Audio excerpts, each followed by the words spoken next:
Dans Genèse 26, versets 1 à 33, cette histoire concernait Isaac. Le Saint-Esprit nous en a toujours détaillé un peu dans la grande assemblée. Isaac est au pays des Philistins à Guérar. Et Isaac veut quitter Guérar pour aller s'installer dans un autre pays qui s'appelle l'Égypte. Dieu dit à Isaac, ne bouge pas de Guérar, ne bouge pas du pays des Philistins, parce que je vais te bénir dans ce pays-là. La Bible dit que c'est un pays dans lequel il y avait la famine, il y avait la crise. Donc Dieu n'est pas limité par la crise. Dieu n'est pas limité par la crise. Dieu n'est pas limité par la pauvreté d'un pays. Dieu est limité par son plan, par ses projets. C'est ça qui importe Dieu. Dieu a béni quelqu'un dans un pays en crise. Dieu a béni quelqu'un dans un pays où il y avait la famine. Dieu lui a dit que je vais te bénir, ne bouge pas. Alléluia. Si toi, Dieu te dit que reste dans un pays en crise, reste dans un pays en crise, je vais te bénir, est-ce que tu vas croire? Tu vas laisser raisonner, tu vas laisser parler ton raisonnement, tu vas laisser parler tes émotions, tu vas laisser parler ta chair. Parce que la chair aime seulement ce qui est bien. C'est pourquoi la chair aime le péché. Quand Dieu te dit, c'est qu'il peut le faire. Quand Dieu te dit, c'est qu'il a déjà mis tous les éléments nécessaires pour te bénir. Et alors la Bible dit que Isaac s'aima cette année-là. Donc c'est-à-dire que Isaac a pris conscience que, attends, j'ai un don. J'ai un don et j'ai des talents. Isaac a compris que le don que Dieu lui a donné, c'est le don de prière. Le don de prière et le don de la sensibilité spirituelle. Commence à prier, mon frère. Commence à prier, aie une vie de prière. Deviens un homme et une femme de prière. Deviens une machine de prière. Et commence également à demander à Dieu la sensibilité spirituelle. Parce que Dieu a dit à Isaac, ne bouge pas, je vais te bénir.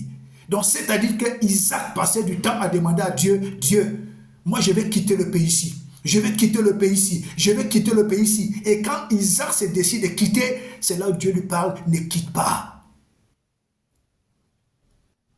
Isaac a eu la sensibilité spirituelle. Commence à demander à Dieu, mon frère, ma soeur, commence à demander à Dieu la sensibilité spirituelle. Demande à Dieu la sensibilité spirituelle. Demande à Dieu le discernement. Deviens également un homme et une femme de prière, une machine de prière, une bombe de prière, un moulin à prière. Frères et sœurs, c'est ce qui a permis que Isaac réussisse. Si Isaac n'avait pas une vie de prière, si Isaac n'avait pas une sensibilité, Isaac serait quitté de Guérar pour aller s'installer en Égypte, là où il devait souffrir. Il devait souffrir en Égypte. Parce qu'il croyait que l'Égypte était le paradis. Il pouvait aller dans un autre pays, pensant que là-bas c'est le paradis. Mais Dieu lui dit, reste dans le pays-là. Ce pays-là où tu crois qu'il y a la pauvreté, ce pays-là où tu crois qu'il y a la misère, ce pays-là où tu crois qu'il y a la crise, reste là. C'est là où je vais te bénir.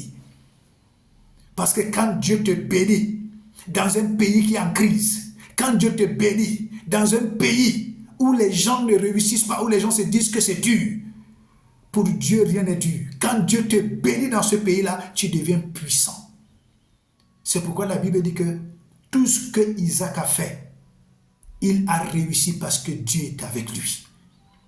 Tout ce que tu fais, parce que Dieu t'a dit. Tout ce que tu fais, parce que Dieu est avec toi. Tout ce que tu fais en mettant Dieu devant, tu réussis et tu entres dans la prospérité et Dieu te rend puissant.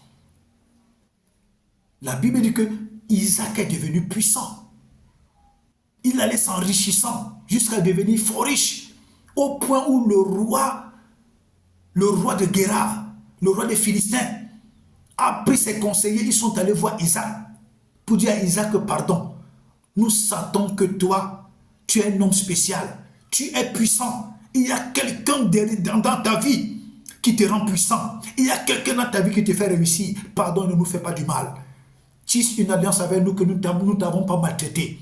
Parce que le roi des Philistins avait pris conscience qu'il y a quelqu'un d'invisible qui est pour Isaac.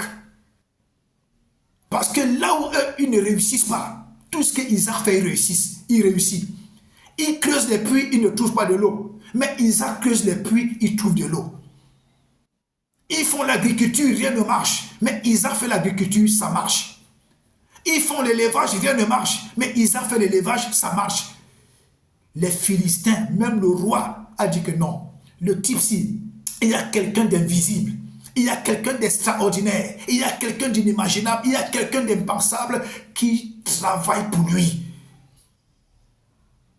Frères et sœurs, laisse-moi te dire, le Dieu que nous servons est extraordinaire.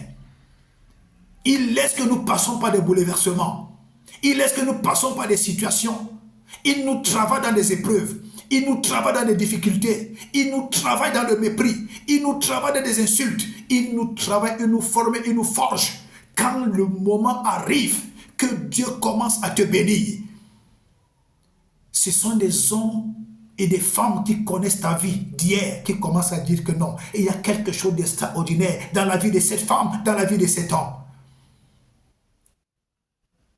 Mon frère, ne te compromets pas. Ma soeur, ne te compromets pas. Reste fidèle à Dieu.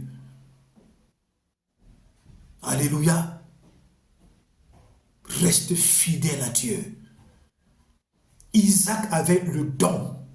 Il a pris conscience, il a mis son don en pratique. Il a mis son don au service de Dieu. Le don de prière et le don de discernement.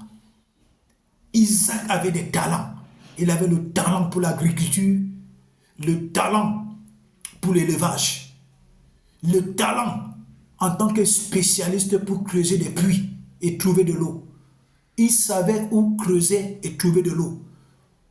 Il a mis ses talents au travail, il a mis ses dons au travail et Dieu, boum, a fait prospérer tout ce que ses mains touchaient.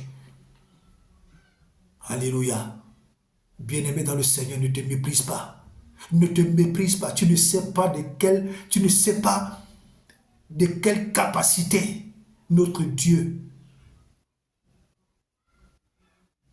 opère. Tu ne sais pas à quelle dimension notre Dieu opère.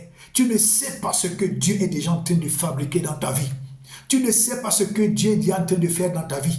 Tu n'as aucune idée de ce que Dieu a déjà préparé comme standing de vie, d'élévation, de prospérité, de gloire dans ta vie. Aujourd'hui, le Seigneur nous exhorte à prendre conscience que c'est son don qui est dans nos vies, que Dieu voudrait que nous prenions conscience de son don dans nos vies. Dieu voudrait que nous prenions conscience de ce qu'il a semé dans nos vies pour que nous le mettions en pratique dans son œuvre d'abord. Dieu voudrait que nous prenions conscience qu'il nous a donné des talents. Qu'est-ce que tu sais faire? Qu'est-ce que tu sais faire? Qu'est-ce que tu as comme don naturel? Qu'est-ce que tu sais faire avec tes mains? Qu'est-ce que tu sais faire? Mets ce talent en pratique. Et Dieu va te prouver qu'il, lui qui est le Dieu d'Isaac, lui qui est le Dieu de Ruth, lui qui est le Dieu de Jephthé, il va te prouver qu'il est Dieu. Alléluia.